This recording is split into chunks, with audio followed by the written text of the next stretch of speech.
Hello and good evening. Thanks for joining us. I'm Azlani and you're watching News at 10. Our headlines tonight: children should get vaccinated to prevent complications.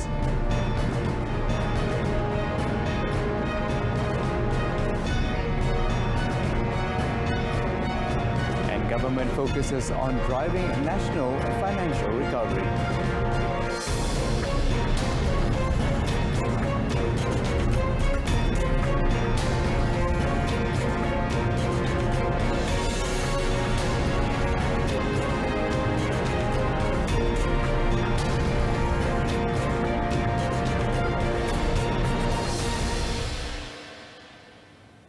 Children under the age of 18 who are infected with COVID-19 may potentially suffer from multi-system inflammatory syndrome in children, MISC.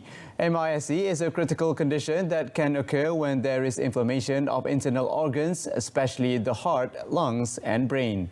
According to Health Director General Tan Sri Dr. Noor Hisham Abdullah, throughout June 2020 to December 2021, a total of 174 cases of children under the age of 18 had suffered from MISC due to COVID-19 infection. He explained that groups of children are more susceptible to serious COVID-19 implications are child patients who suffer from chronic lung disease, heart disease, weak body immunity system or diabetes. Furthermore, those undergoing steroid treatments such as autoimmune patients or transplants are also more vulnerable. As children are now at high risk of being infected with COVID-19, he said one of the main measures to reduce the risk was through self-discipline and vaccination.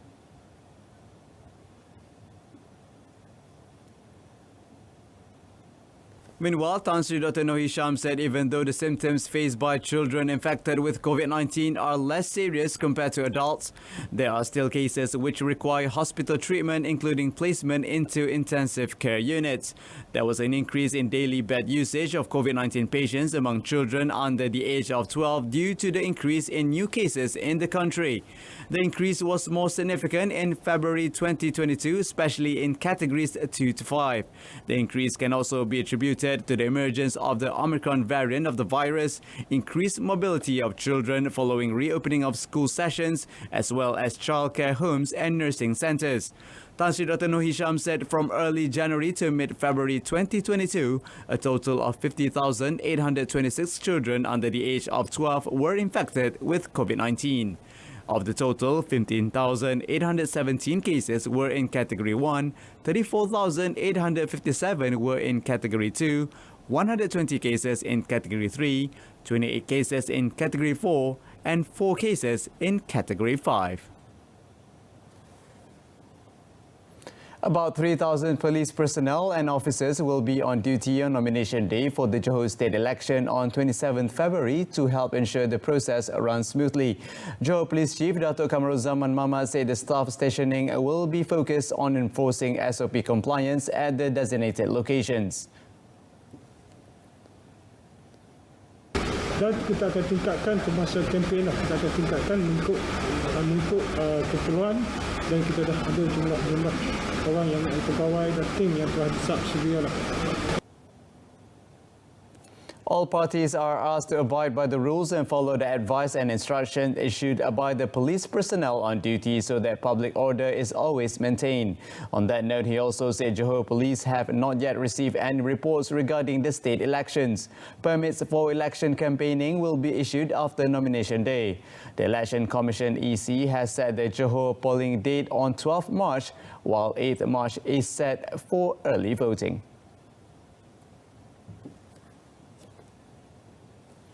The public need not worry about going out to fulfill their responsibilities as voters at the Johor state election on 12 March despite the recent increase in COVID-19 cases. Communications and Multimedia Minister Tan Sri Anwar Musa said the government has exercised the best of their capabilities to ensure that the SOPs imposed throughout the election process can protect the health and safety of all parties involved. Jadi ini semua norma-norma baru yang sudah diatur agar perjalanan pilihan raya negeri di negeri Johor dapat berjalan dengan keadaan seberapa normal yang boleh. Maka kita harap tidak perlu ada rasa takut untuk keluar dan menunaikan hak dan tanggungjawab anda sebagai pengguna. Langkah-langkah penjagaan di peringkat individu, di peringkat parti-parti yang menawarkan diri bertanding, di peringkat pihak yang berkuasa tentang pilihan raya, yang SPR, telah disusun aturkan norma-norma baru dalam mengendalikan pilihan raya negeri Johor. He reminded that an election is a democratic process in returning the mandate to the rakyat so that they can choose a stable, dynamic and well-performing government.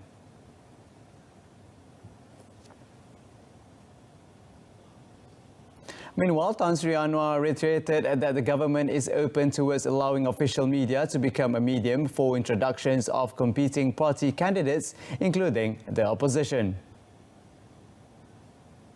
Jadi itu mengikut kesesuaian dari RTM boleh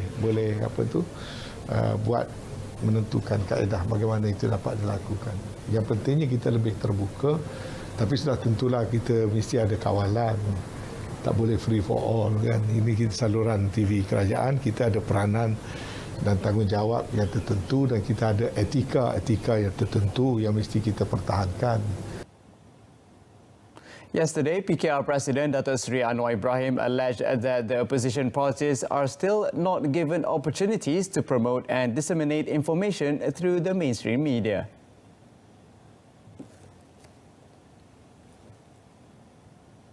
Malaysia's confirmed daily number of new COVID-19 cases climbed to a record high at 28,825 on Saturday from 27,808 a day earlier, according to the Ministry of Health. This brought the nation's total number of infections to 3.19 million since the pandemic began in early 2020.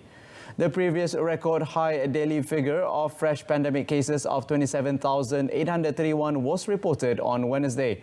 For Saturday, the ministry said 18,514 individuals were reported to have recovered from COVID-19. They brought the cumulative number of persons who had recovered from COVID-19 to 2.92 million so far, according to the ministry. Meanwhile, 34 COVID-19-linked deaths were reported on Saturday, including 12 brought-in dead cases, the ministry noted. This brought the total number of COVID-19-related fatalities in Malaysia to 32,310.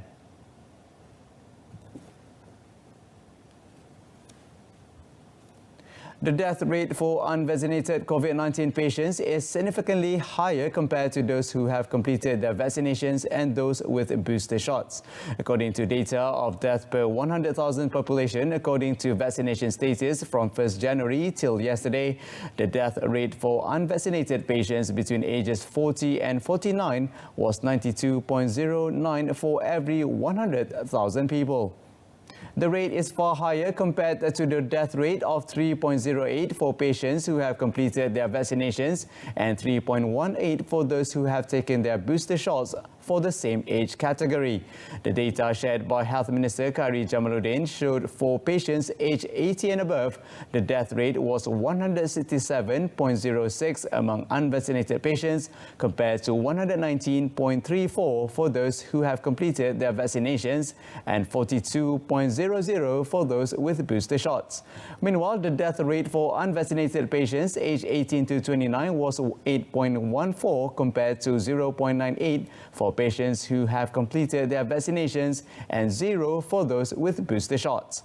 Khairi also stated in the Twitter post that the data showed the effectiveness of the booster shot against the Omicron wave.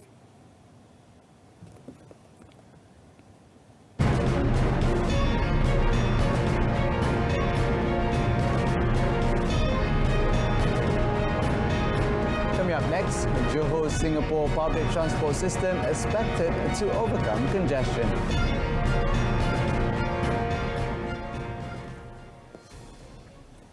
The Ministry of Finance, MOF, is focusing on driving the country's financial recovery so that the people can return to normal life comfortably. Towards this, Budget 2022 has underlined two main pillars, namely Jamin Kerja and Semarak Niaga, to open up job opportunities, attract investors and assist entrepreneurs. Its Minister Tengku Datuk Seri Zafrul Tengku Abdul Aziz, through a Facebook posting, said Malaysia is currently on the right track towards economic restoration. Economic activities, be it from a macro perspective, business or individual, is currently regenerating fast according to indicators such as the labour market. As such, he is confident that the country could achieve economic restoration and follow plans to accelerate the economy, simultaneously boosting foreign investors to invest in Malaysia. He was responding to a statement by former Prime Minister Tan Sri Muhyiddin Yassin regarding the current financial situation of the country. Tengku Datuk Seri Zafrul insisted that economic facts in the report submitted to Tan Sri Muhyiddin were facts that had been mentioned repeatedly to the Cabinet and the public. He said that transparency is important to avoid issues such as 1MDB, Suria Strategic Energy Resources, Sdn Bhd and others from happening again. The Semarak Niaga Keluarga Malaysia program also underlines three main objectives. Firstly, to maintain the recovery momentum that Malaysia achieved throughout the fourth quarter of 2021, which can be done through preparing alternative financing and financing scheme for MSMEs and other affected businesses, allowing them to recover and generate a revenue once more. This includes initiatives to help most impacted sectors such as tourism, retail and entertainment. Secondly, to build business resilience, which includes helping them develop their workers' skills, as this is also related to the Jamin Kerja Keluarga Malaysia initiative launched on 19th February. The third objective is to enable reforms that will help the country transition towards an economy that is sustainable as well as enabled by digital transformation and Fourth Industrial Revolution, IR 4.0. The Johor-Singapore public transport system is expected to overcome the congestion at the Johor-Singapore Causeway between both nations. Menteri Besar Dato' Hasni Mohamad is of the opinion that the Transport Ministry should expedite negotiations regarding the high-speed rail HSR project with Singapore. Tapi saya yakin dengan kebolehan dan keupayaan dan kesungguhan yang ditunjukkan oleh Menteri Pengangkutan kita, saya percaya HSR ini akan segera dapat dibincangkan semula kerana Johor sewajarnya menyokong penuh. Johor sewajarnya berharap bahawa projek HSR itu dapat dilaksanakan. He said this after launching the Stage Bus Service Transformation SBST program in Johor Bahru today. The government has not decided whether to resume the Kuala Lumpur-Singapore high-speed rail project, given that discussions are still in the early stages. Minister in the Prime Minister's Department, Datuk Seri Mustafa Muhammad, in December last year said that the project was cancelled after the bilateral agreement on the project lapsed on 31st December 2020.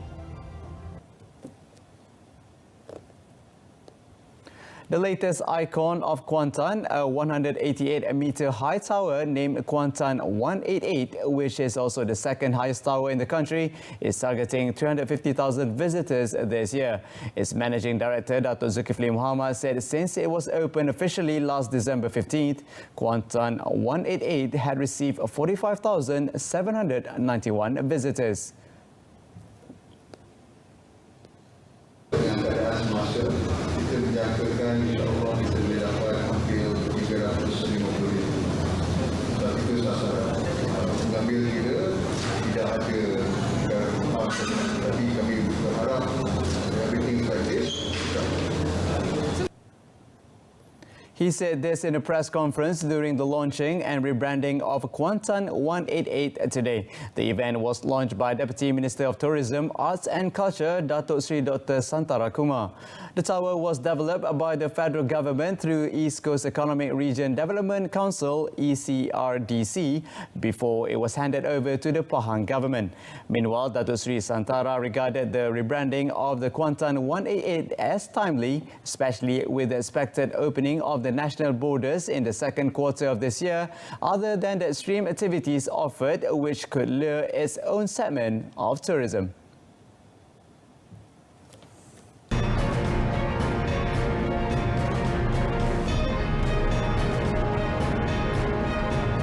Kami Coming up in sports, Malaysia beat Indonesia in Asia Team Championships final.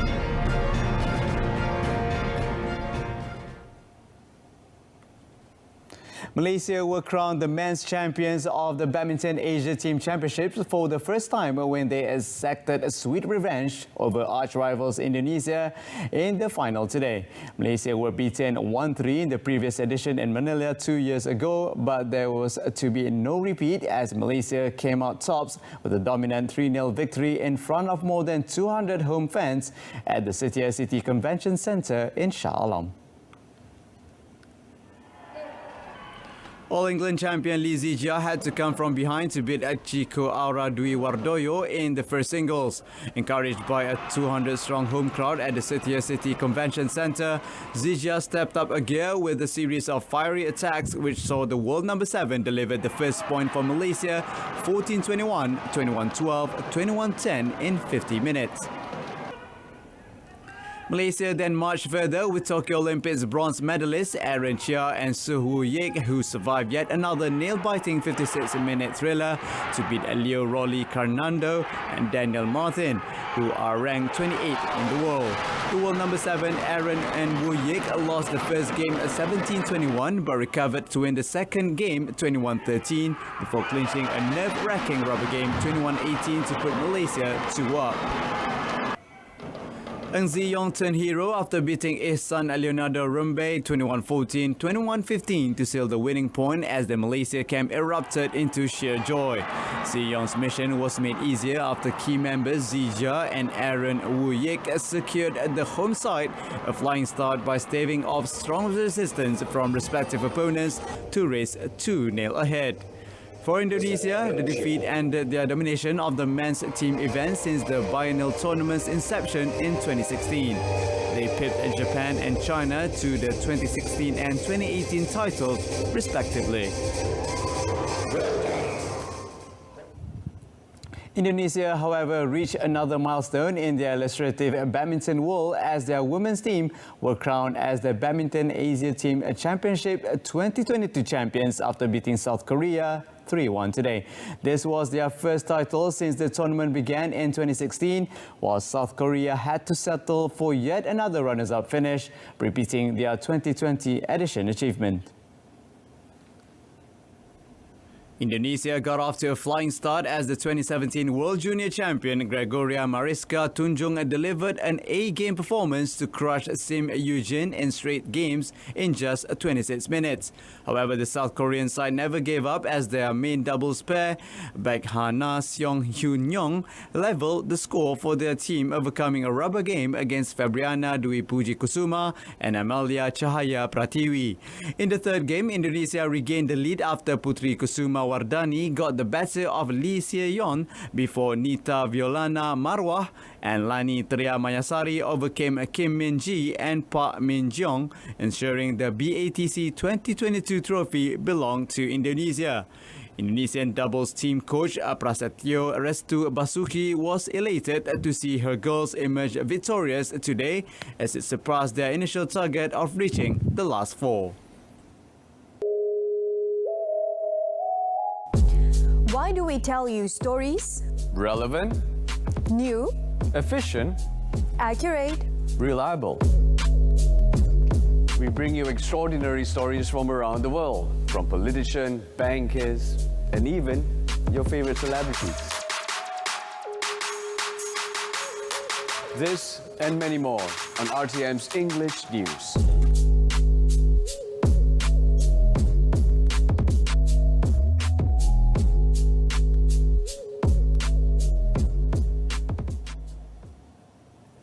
That's it from us this evening. In our top story, children should get vaccinated to prevent complications.